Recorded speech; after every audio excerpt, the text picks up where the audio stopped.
That's a lot of households, a lot of families who wouldn't be able to eat, wouldn't be able to survive without subsidy. The majority of participants on WIC are children. We cannot let them go hungry. It's been nearly 2 weeks since the start of the government shutdown, and social services around the country are seeing the effects. Maddie Heimsch brings us the status of one program seeing families in need, but funding in flux.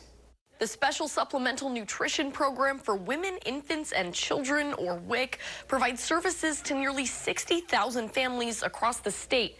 But until Democrats and Republicans in Congress can come to a spending agreement, the federally funded program, like many others, is at risk. Funding for the WIC program, Women's, Infants, and Children program, was about set to expire. I think the White House is trying to figure out a way to move resources around to be able to keep that program up and funded. In its efforts to keep WIC up and funded, the federal government is providing reallocation funds from the Food and Nutrition Service to pay out program benefits through the month of October. But that isn't stopping Wisconsin lawmakers from anticipating an eventual funding lapse when November hits. That's a lot of households, a lot of families who wouldn't be able to eat, wouldn't be able to survive without subsidy. Representative Renuka is the author of a bill circulating in the Wisconsin state capitol, calling for the state to appropriate funds to the WIC program. According to the Wisconsin Department of Health Services, more than 40% of babies born in the state